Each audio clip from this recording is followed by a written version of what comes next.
Hello to you again. Quite recently I uploaded a video to do with Ruy López's book published in Madrid in 1561, and in that video I related some very interesting variations from an opening that López himself favoured. If you haven't already viewed that video, I would suggest that you go and have a look at it, but just to refresh the memory, the opening in question is e4, e5 and c3. Now López gave knight f6 in all of his variations, and then he played queen c2, and some very interesting variations do indeed spring from this. The queen is covering the e-pawn quite nicely then. It's well worth a look at that video to see what happens next. However, let's just put all of this back for a moment and I'll show you something that I've been looking at. If we just go back to e4, e5 and c3, black has an alternative to knight f6.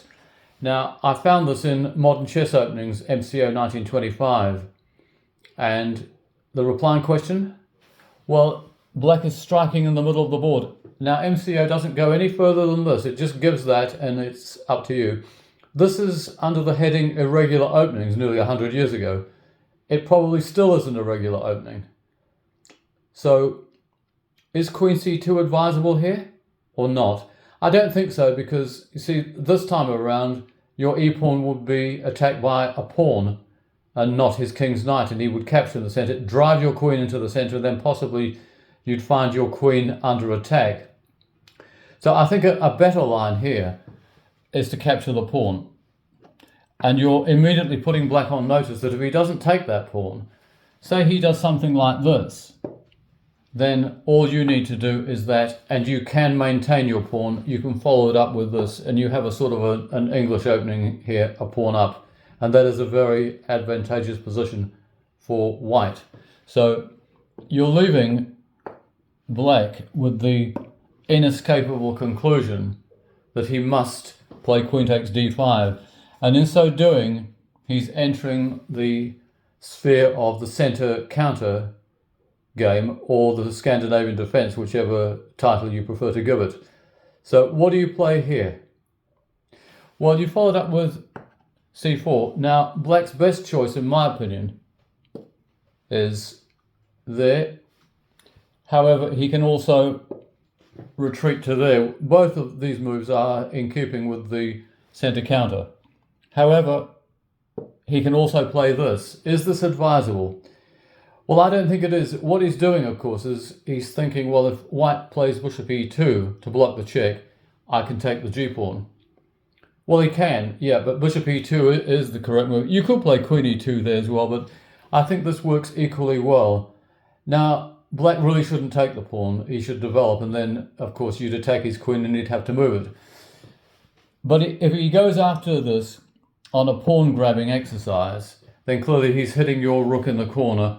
But with bishop f3, he only has two moves with that queen. That's all that he can do with it, is to play here. If he plays there, then of course we strike in the centre and we attack his queen with the dark squared bishop. So what he does, he goes back to g6. So what do we do there? Well, we now hit him down the e-line. We're hitting that pawn. Just note that if he tries to defend it with this, that would be an immediate loss, because all that white would need to do is to play to there, and he wins the queen straight off because the queen is pinned. So that is a no-go. So f6 doesn't work. If he plays bishop d6, on the other hand, you can so easily fall into a bit of a trap here. You could play there thinking, oh, he can't take it, because if he does take it, I'll take here and win his bishop. Well, you don't, because he'd move his queen and pin your queen against the king. So that would not be a good idea. So how would you reply to bishop to d6 in that position? An alternative to bishop d6, by the way, is knight to here. but he's blocking the queen's bishop. So let's just concentrate on this for a moment. How would we deal with this?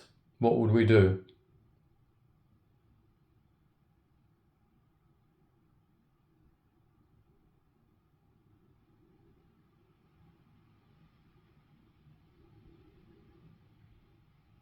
Do we play d4? I think we do. I think d4 is undoubtedly the correct move there. I don't think there's any doubt about that. You're hitting the pawn and you're putting him on notice that he really has to do something about it. So what does he do?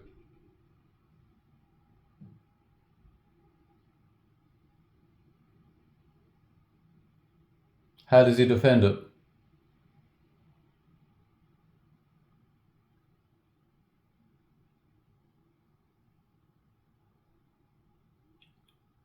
Well, he can play to here. Like I say, he's blocking the queen's bishop, but he isn't really being given much choice. And now, of course, you could play c5. You could go in for this, and you would end up winning that pawn. There's no doubt about that. Even in that position, though, you can play something equally dangerous. With him having played knight to d7, you can now play knight h3, and as can be seen, you are threatening knight f4, hitting the queen. You are also threatening something like knight g5, perhaps followed by this.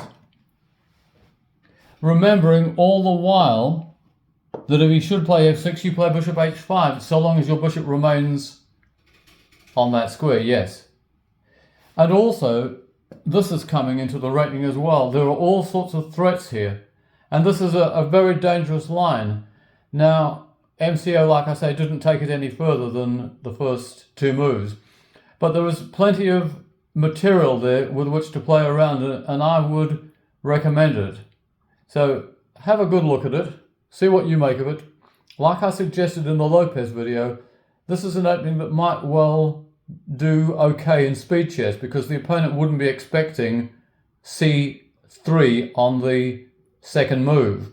And so now you have some idea what can happen if black should play d5 on his second move. Keep watching for more of the same sort of stuff. Enjoy your chess, and goodbye for now.